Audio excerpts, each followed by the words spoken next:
Ce programme vous est offert par Illico Cash.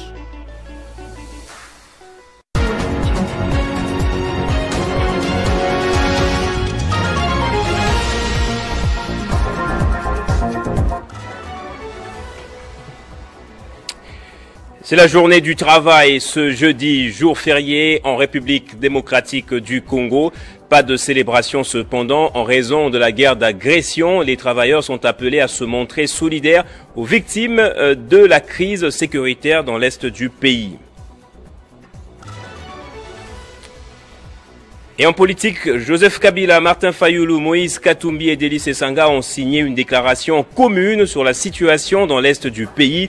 Des forces vives de l'opposition et de la résistance ont apporté un appui résolu au dialogue interne en soutenant l'initiative ECC-Senko. On va parler aussi de la situation en Ukraine à présent. Le pays et les États-Unis d'Amérique ont annoncé hier avoir signé un accord sur la création d'un fonds d'investissement commun destiné à la reconstruction de l'Ukraine. Washington bénéficiera d'un accès préférentiel aux nouveaux contrats sur les ressources naturelles ukrainiennes, justement.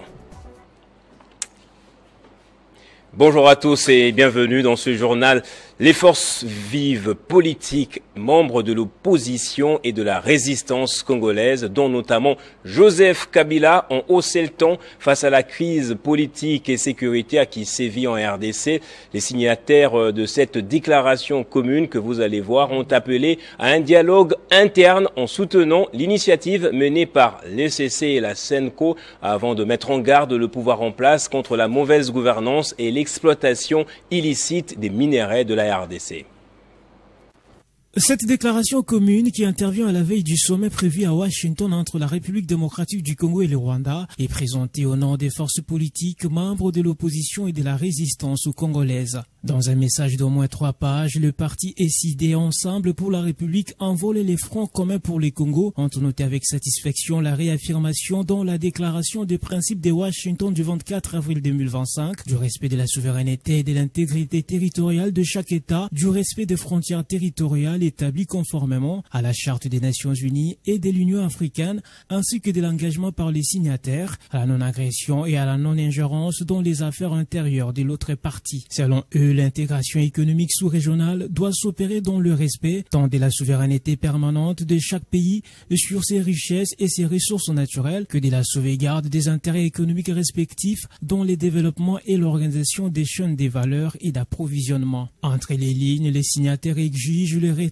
du territoire congolais de toutes les forces étrangères ainsi que des mercenaires afin de créer des conditions optimales pour le règlement des différends qui opposent les Congolais par les Congolais eux-mêmes. Kabila, Fayulu, Katumbi et Sesanga ont réitéré leur détermination à œuvrer ensemble pour une solution durable à la crise permettant de rétablir la cohésion nationale et la démocratie, de rendre son indépendance à la justice et de mettre rapidement fin au calvaire de leurs compatriotes dans l'Est ainsi que dans toutes les autres régions du pays. Selon ces acteurs politiques de l'opposition, un dialogue interne est indispensable pour permettre aux Congolais d'identifier les causes profondes internes et externes de la crise et de lui trouver des solutions pérennes.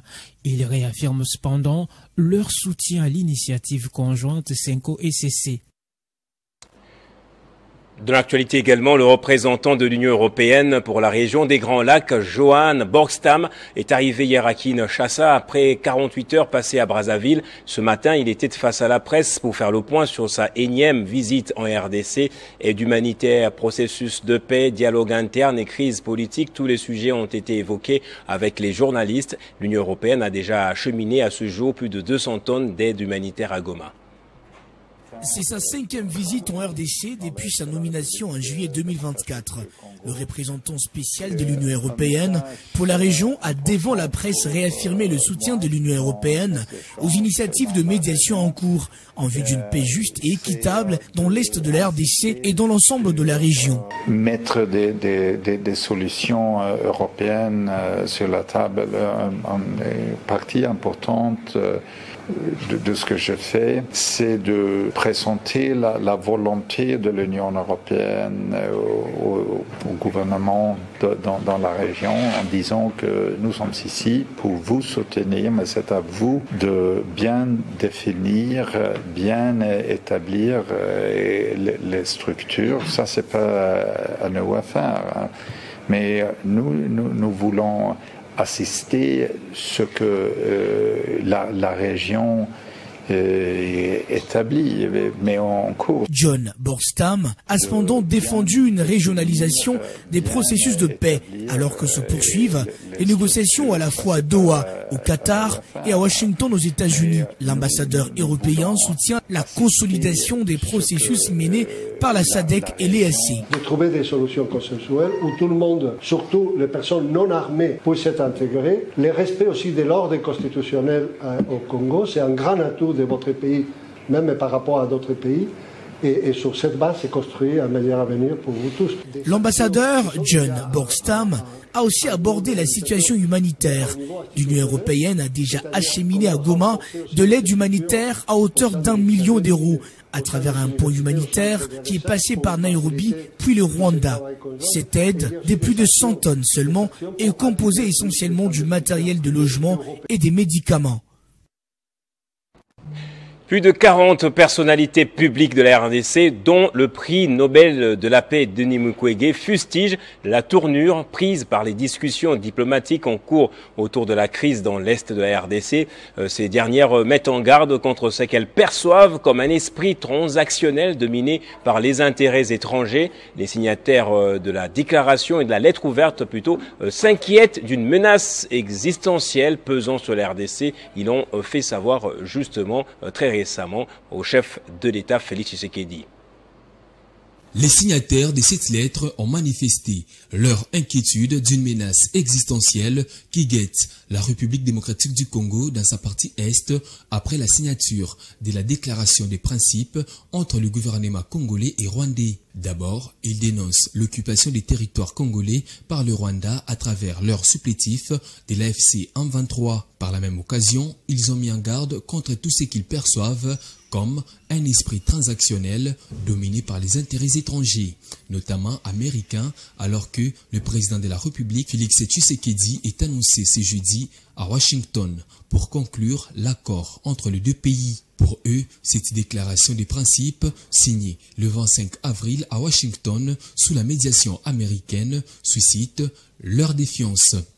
Bien qu'elle réaffirme le principe des souverainetés et d'intégrité territoriale, les signataires de cette lettre adressée au président de la République jugent qu'elle manque de transparence et d'inclusivité. La paix est notre seul horizon, affirme-t-il, tout en demandant que cette paix ne se construise pas au détriment des ressources naturelles du pays. Dans les lignes de la lettre, il rappelle au chef de l'État que tout accord engageant ces ressources sans loi délibérée par les parlements constitue une violation de la Constitution. Ils appellent donc à des consultations nationales impliquant toutes les forces vives de la nation, y compris les élus nationaux, à l'inclusion de la justice transitionnelle dans les négociations, et exhorte les présidents à ne pas sacrifier les minéraux congolais dans le cadre d'une intégration régionale soutenue par des puissances étrangères.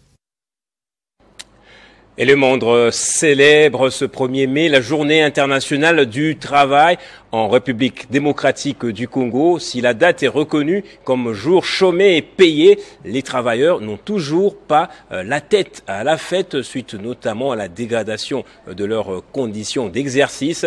Entre insécurité dans l'Est, salaires impayés et conditions de travail souvent déplorables, cette journée est aussi celle de la dénonciation de plusieurs maux dans le milieu du travail en RDC. Benjamin Moudiata nous en propose un récit. 1er mai, une journée pour honorer les mondes du travail. En République démocratique du Congo, comme ailleurs dans le monde, la fête est officiellement reconnue. Par un communiqué signé du ministre de l'Emploi et du Travail, Ephraim Akokwa, le gouvernement a rappelé que cette journée est chômée et payée sur toute l'étendue du territoire national. Mais au-delà du symbole, la réalité du terrain raconte une toute autre histoire. Dans les coins et recoins du pays, c'est dans une ambiance morose que sévit cette fête. Les esprits sont marqués par la détérioration de la situation sécuritaire, notamment à l'est du pays, où les populations vivent sous les menaces constantes des conflits armés. Là-bas, la priorité n'est pas à la célébration, mais à la survie. À Kinshasa comme ailleurs, les fonctionnaires congolais eux-mêmes fêtent sans avoir perçu leur salaire.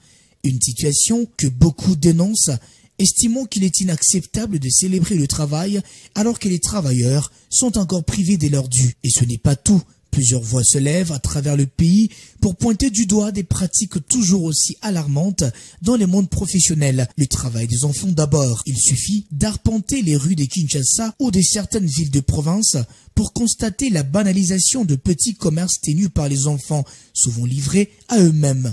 Dans les mines également, de nombreux mineurs sont utilisés malgré leur âge au détriment de leur éducation. Autre fléau, le travail forcé et la maltraitance, particulièrement dans les secteurs domestiques. Derrière les murs de certaines maisons, des femmes et des hommes employés comme aides ménagères subissent en silence des traitements inhumains, des abus qui passent sous silence par peur ou par résignation. À ceci s'ajoute le harcèlement au milieu professionnel, qui fait également partie des fléaux trop souvent passés sous silence. Le thème national retenu cette année, selon les ministères, est un appel au patriotisme et à la défense du patrimoine commun. Mais pour les travailleurs congolais, c'est d'abord une occasion de rappeler l'urgence d'assainir un secteur encore gangréné par de nombreuses injustices. En cette journée internationale du travail, le gouvernement est interpellé. Il ne s'agit plus seulement de célébrer, mais d'agir concrètement pour garantir aux travailleurs un environnement digne, sécurisé et épanouissant. Et en ce 1er mai, journée internationale du travail, nous nous sommes intéressés à une catégorie de Congolais souvent marginalisés, au combat quotidien des jeunes de la rue. À Kinshasa comme ailleurs, ils affrontent discrimination, précarité et marginalisation, mais ils ne cessent de faire preuve de résilience et d'inventivité pour tracer leur propre chemin professionnel. Ce reportage donne la parole à ces jeunes qui refusent d'abandonner leurs rêves malgré les obstacles. Trouver un emploi décent reste un défi pour de nombreux jeunes issus des minorités. À Kinshasa, la capitale de la République démocratique du Congo, les barrières sont multiples. Manque d'accès à une formation de qualité, discrimination silencieuse lors des recrutements et précarité économique qui limitent les opportunités. Pourtant, loin de baisser les bras, ces jeunes redoublent de créativité et s'en sortiront. Ce que je pourrais dire en tant que sans-emploi, on n'a rien à gagner dans cette journée. C'est plus avantageux pour ceux qui travaillent, car c'est une journée chômée, mais payée. Surtout pour nous qui ne travaillons pas, c'est un manque à gagner. Entre entrepreneuriat local, petit commerce, métiers informels ou innovation sur les réseaux sociaux, ils transforment l'adversité en moteur d'ambition. Il faut juste se concentrer sur ce qu'on veut, en fait. Se concentrer sur ce qu'on veut sans pourtant oublier les études, parce que ça assure déjà plus de 70% la vie d'un homme. Et on a eu à le voir aussi avec l'exemple de nos parents, tout ça là. Mais il faut se concentrer sur les études et s'il faut monter un business à côté, il n'y a pas de problème. Mais plus focus sur les études, mais après, il faut combiner avec un truc par rapport à la conjoncture du pays. Derrière chaque parcours, il y a une même soif. Exister dignement par le travail, construire un avenir malgré les inégalités. À travers leurs témoignages, ces jeunes rappellent que célébrer le travail, c'est aussi défendre l'accès équitable à l'emploi pour tous, sans exclusion ni oubli. Et puis un échantillon des élus communaux de Kinshasa a été sensibilisé sur le rôle et les responsabilités pour une gouvernance administrative et financière efficace des entités administratives décentralisées. C'était au cours d'une session de 2 jours organisée en vue de renforcer leurs capacités sur le mécanisme du suivi budgétaire et du contrôle citoyen.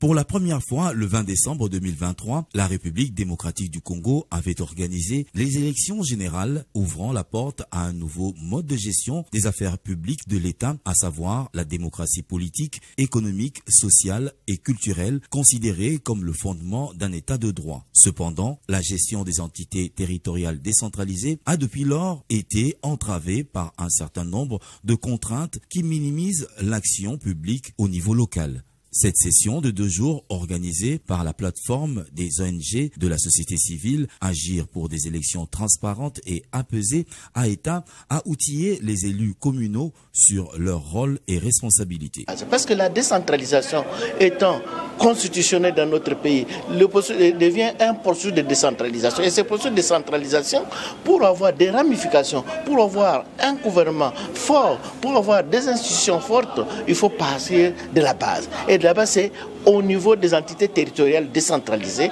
de sorte comment ils vont s'y prendre. Parce que c'est une première expérience dans notre pays d'avoir les conseillers communaux. Comment ils vont gérer leurs entités, comment ils vont se prendre en charge, comment ils vont avoir leur budget et comment ils vont avoir la capacité et le rôle administratif et rôle financier pour faire marcher la démocratie au niveau de la base. Du côté des élus locaux, cette session a été d'un apport considérable pour une bonne gestion des entités territoriales décentralisées. Nous devrons d'abord comprendre l'élaboration, quelles sont les priorités en fait, les ressources propres, comment la rétrocession va intervenir. Donc on doit avoir la maîtrise de toutes ces choses.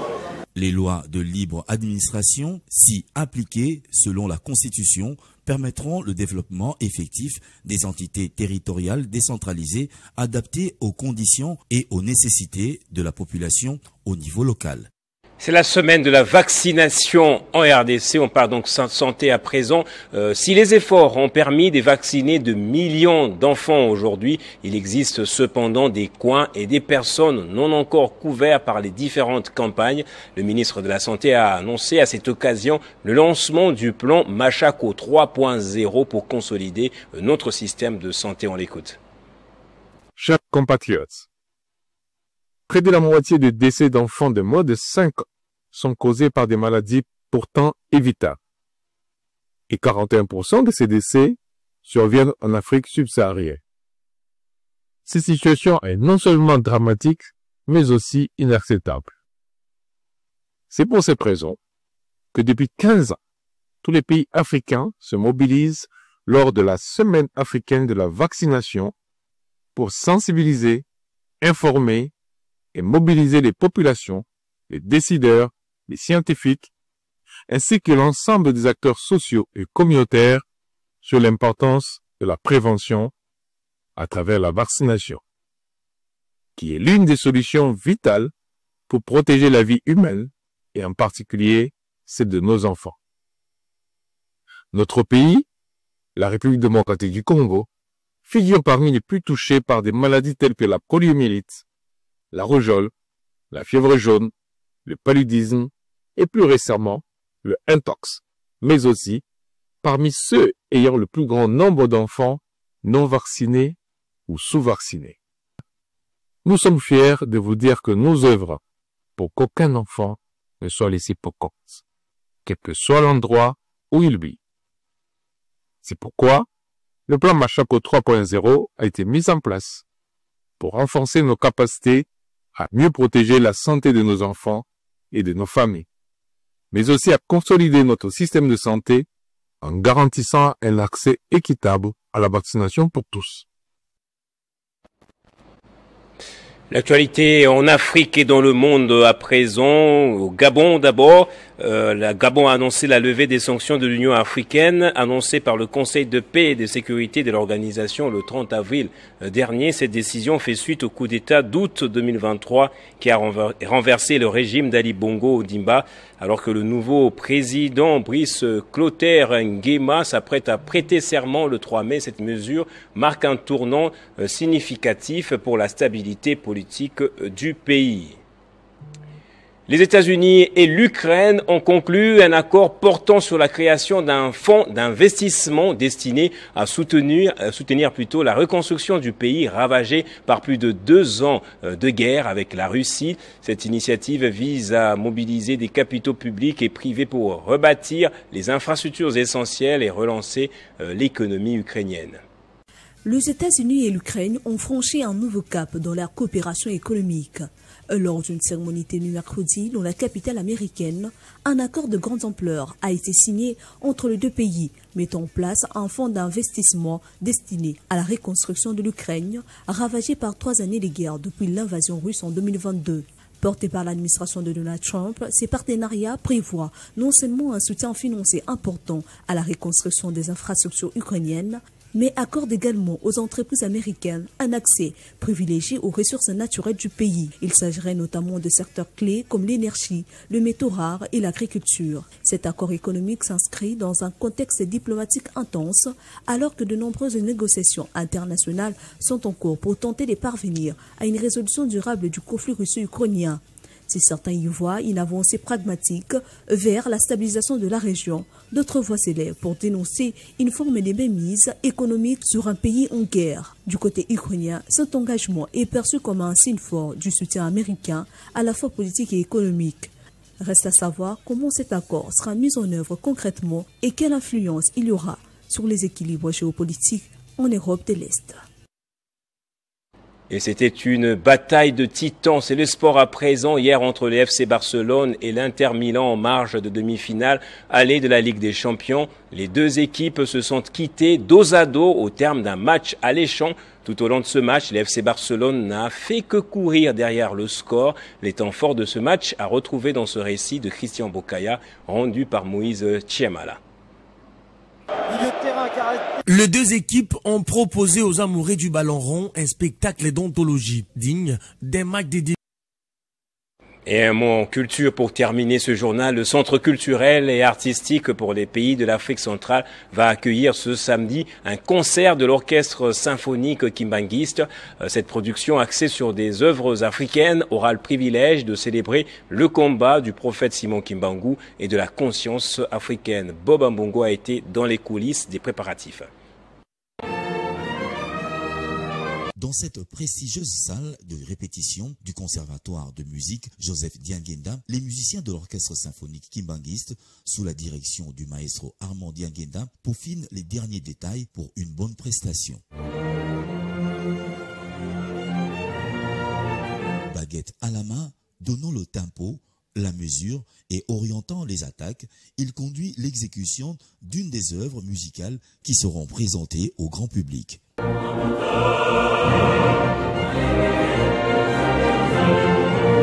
Au menu de ce concert, un répertoire riche teinté de sonorités africaines. Il va jouer des belles œuvres à la couleur africaine. Beaucoup d'autres surprises sont annoncées lors de cette grande exhibition musicale organisée en marge de la célébration le 6 avril de chaque année de la journée dédiée au combat de Simon Kimbangu et de la conscience africaine.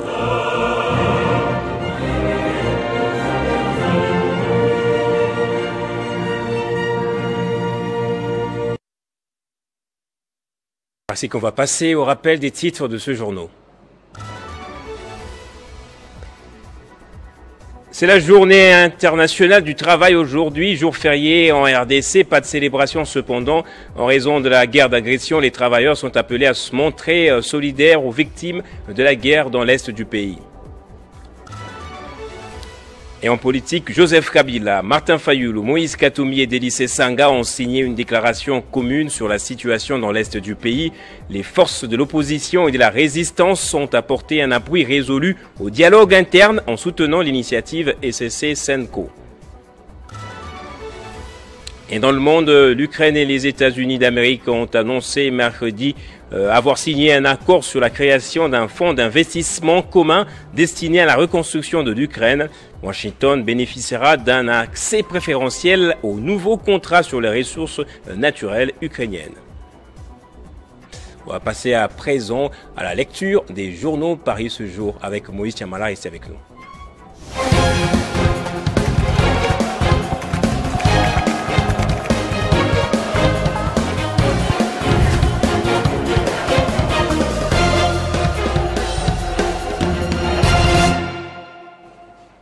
Vous l'avez compris, c'est la revue de presse et comme tous les jeudis, Moïse Chiamala va me rejoindre de l'autre côté du studio. Moïse Chiamala, bonjour, bonne fête du travail à toi. Bonjour Gaëtan Kouba-Bouranzi, merci et bonjour à tous ceux qui nous suivent de partout dans le monde, qui profitent de l'air férié, alors que nous sommes, durant cette journée qu'on célèbre le travail, en train de travailler. Effectivement, on travaille, on fait la revue de presse, on commence par ce sujet, guerre dans l'Est.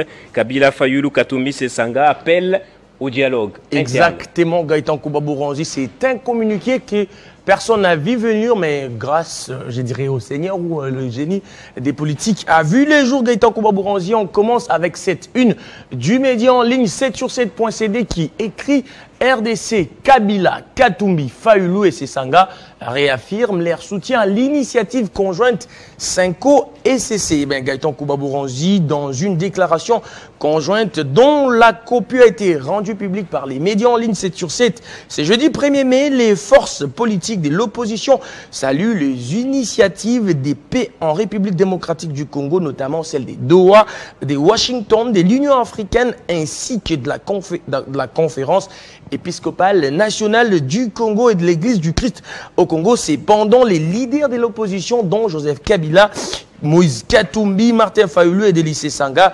réaffirment leur soutien à l'initiative conjointe Cinco et CC pour résorber la crise sécuritaire qui secoue les pays. Ces derniers estiment qu'un dialogue interne est indispensable pour permettre aux Congolais d'identifier les causes profondes internes et externes de la crise et pour des solutions pérennes. Gaëtan Kouba-Bouranzi, toujours dans les mêmes chapitres, actualité.cd, écrit une importante réunion, séquence diplomatique s'est déroulée ce 30 avril à Doha, alors que la RDC et les Rwanda doivent présenter ces 2 mai à Washington un projet d'accord de cessez-le-feu dans l'est du pays en proie aux violences. Gaëtan Kouba-Bouranzi réunis dans la capitale qatari les représentants du Rwanda, de la RDC, du Qatar, des États-Unis et de la France, du Togo ont réaffirmé leur engagement commun en faveur de la paix et de la stabilité dans la région des Grands Lacs. Cette réunion s'inscrit dans la continuité du sommet trilatéral organisé le 18 mars à Doha entre les présidents congolais, rwandais et qatari. De son côté, Gaëtan Kouba-Bouranzi, Radio Okapi, nous informe que l'Union européenne réaffirme également son soutien aux initiatives des médiations en cours en vue d'une paix juste et équitable dans l'Est de la RDC et dans l'ensemble de la sous-région. Gaëtan, c'est ce qu'a affirmé dans un communiqué de presse publié ce mercredi 30 avril son représentant spécial pour la région des Grands Lacs, John Borgtam, en visite à Kinshasa. Ce diplomate européen est arrivé dans la capitale congolaise les mardis derniers. Et pour terminer, aux États-Unis d'Amérique, les 100 jours de Donald Trump sont caractérisés par une chasse aux sorcières, notamment l'expulsion des migrants. Exactement, Gaëtan Kouba-Bouranzi, les lieux sont ciblés, boîtes de nuit, terrasses, églises, marchés, foires foraines. Gaëtan Kouba-Bouranzi, Donald Trump a mis aux trousses des migrants des agents capables de les arrêter. Et ces 100 jours sont caractérisés ici. On les voit avec RFI, Radio France Internationale. Gaëtan Kouba-Bouranzi, il s'agit d'environ 139 000 migrants qui ont été expulsés au cours de ces 100 premiers jours du mandat de Donald Trump. Ces chiffres ont été avancés par Tom Homan, responsable de la politique migratoire à la Maison-Blanche, et confirmé par des sources officielles. Cependant, ce total est inférieur aux objectifs annoncés par l'administration Trump, qui avait promis de procéder à 1 million d'expulsions par an. Gaëtan, en comparaison, les expulsions mensuelles sous Donald Trump restent inférieures à celles enregistrées sous l'administration Biden, qui atteignait en moyenne 57 000 expulsions par mois. Merci beaucoup Moïse Tiamala pour cette revue de presse. Je vous en prie, Gaëtan Kouba-Bouranzi. C'est donc par ici que va s'achever ce journal. Je vous remercie, vous aussi, pour l'avoir suivi. L'actualité continue ici à Télé 50. Vous pouvez nous suivre en direct sur www.tele50.cd. Bonne fête de travail à vous tous.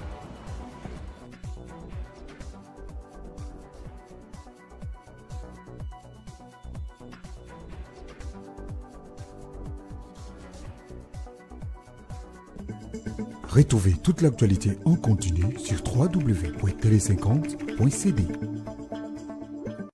Ce programme vous a été offert par Illico Cash.